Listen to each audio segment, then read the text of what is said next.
I'll just read this. Hopefully it'll make sense again. So, I want to just start off by briefly talking about how art schools differ or will seem different from universities. So, by the early 60s, art schools were widely thought to be epistemologically anomalous within higher education. This was really for one key reason. Art schools tended to encourage personalised ontology, while most universities supported students to join disciplines. So while the art school said you are an artist, the university tended to say you are making a contribution to the arts. Now that focus on personalised ontology has made it very difficult to accommodate breadth and innovation within the art school curriculum. It's led to diseconomies of scale, which meant that art schools tended to over-specialise and educate Fachidiot or subject idiots who are one-track specialists who have no skills outside their ever-narrowing field. So in their resistance to different learning styles, these Fachidiots stood in opposition to the extra-disciplinarity and art and design transformations of the 60s and 70s. Many art schools today, as a result, continue this unhealthy preoccupation with the territorialisation and the purification of their curriculum.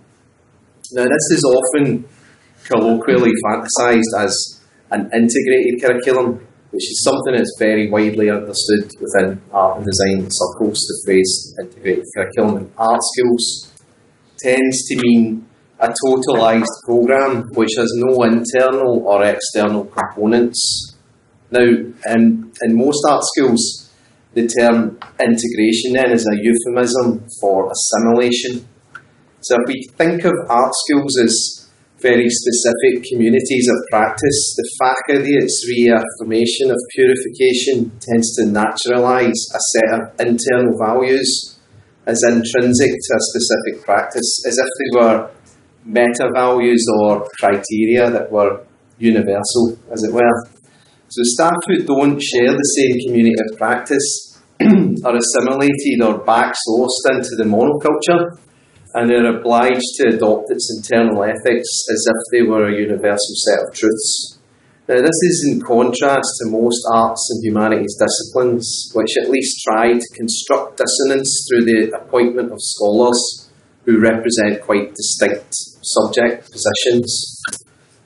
Monoculturalism of the Fachidiot then is routinely supported by recourse to the monotechnics exceptionalism. So art schools claims, in other words, for their wholeness or hermeneutic coherence with the past, with the history of art education.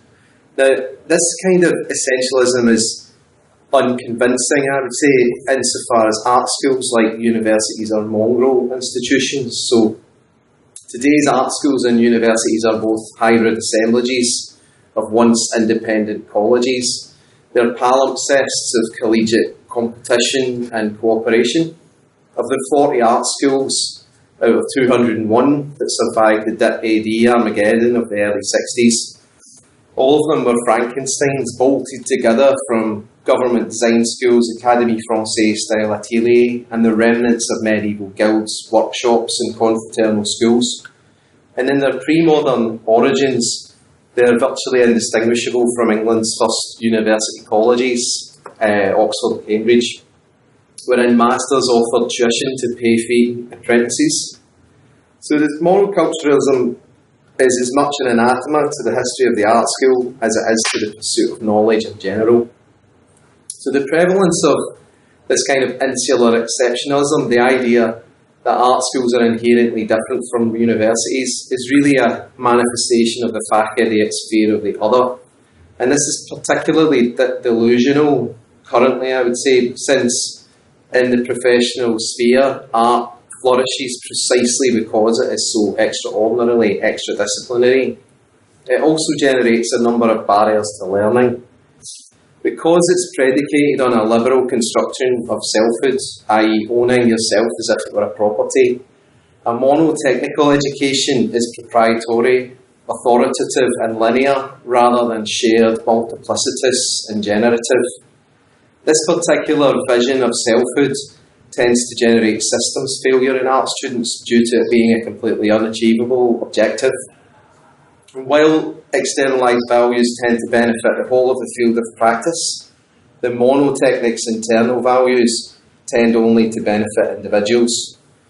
The monotechnic prevents constructive dissonance and productive tension. Both are imperative because they enable diverse learning styles. So, in contrast to the sort of monotechnic, integrated curricula are really about making connections. They make connections across disciplines, between people, between academic and non-academic realms. They're concerned with correlation. Correlation involves engaging with related materials in other subject areas, making those materials present for another area, and enabling materials of one subject to interpret those of another. So in all of these senses, the integrated has an enormous transformative potential. In that sense, I think there's an opportunity for art schools in admitting that their internal ethics still nurture a sort of modernist assimilation, and that in preventing art schools from realising their educational potential, Fachidiots place their own fields at risk of redundancy. So from this, we might begin a productive transformation of the art schools community of practice and their relationship with communities of purpose that lie beyond their boundaries. So what I want to do just to finish here is to briefly outline a few examples of what I would call para-technical integration. The para being that it sits to one side of or beyond the academic or the monotechnic in this case. So one kind of integration is theme-based, where a core learning theme or approach is established around which all work is temporarily integrated. And there are two ways in which that kind of theme-based integration has been organised within art schools of late. So one is interdisciplinary thematic integration, and the other is transdisciplinary thematic integration. So the former, interdisciplinary thematic integration, considers how you might coordinate learning across existing disciplines. Now that requires a great deal of curriculum coordination to ensure that a range of disciplines all pursue the same focus. They can be disparate disciplines or close cousins. All they have to do is relate to a chosen theme, thing, method, or probe. Now, one example that's been around for a while of that particular approach is Boundary Crossings, which is a thematic 2-week-long biennial institute in the animated arts, which runs annually in PNCA in Portland, in Oregon.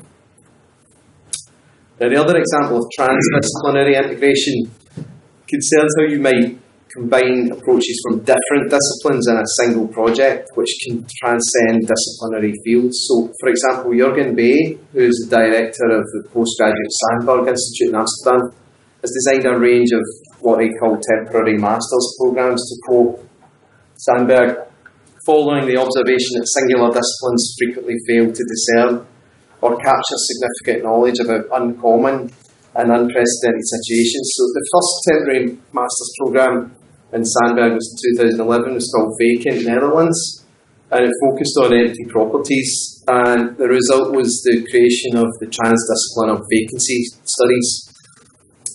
Now, the other kind of integration I mentioned is called performative or project-based, and it involves teams of researchers drawn from different fields who work and organise live projects. A really good, well-established example of that is Erin Manning and Brian Masumi's Sense Lab in Montreal, which is a sort of global network for what they call a mediation, which is a live collaborative encounter between disciplines. You also have student-led integration, which is maybe a more familiar negotiated learning model. And there are two ways in which student-led integration is facilitated. So one's through auditing, where they just choose from a menu of pre-existing courses from other disciplines. And the other is through paragogy, where peers co-create their own educational environment. So paragogs are double loop learners who exploit distributed networks, especially OER networks. And those distributed networks significantly are ones which flow through and can be activated by art schools, but are not contained by them and cannot be contained by them. So, just to finish off, to paraphrase Corneli and Dandorf and their work on the synergising individual organisational learning, so the paratechnic, or in their case, their paragogy principles. We could think of the paratechnic potentially operating on a series of similar principles. So firstly, a paratechnic would offer an integrated curriculum in the knowledge that it can only thrive where diversity is embraced. Secondly, this diversity emerges from staff and student expertise and their various external connections, rather than from internalised departmental competition. And since it's always seeking out external opportunities, the paratechnic has to facilitate the census. Now, where the monotechnic is concerned with wholeness and hermeneutic coherence in the past, the paratechnic privileges mediation, or the idea of live research as learning. Fourthly, an integrated curriculum is one which is a constantly adapting process, where learning is equally new to staff and students, so it's a paragogy, in other words. And fifthly, while departmentalism doesn't actually prevent an integrated curriculum, the paratechnic can only emerge where peers generate common ground and find different connections, so it might make it rather more difficult for it to emerge. Now, all these approaches are ways of ensuring that art education is a subsystem of our wider society rather than something separate from it, and it has a more realistic sense of its transformative potential.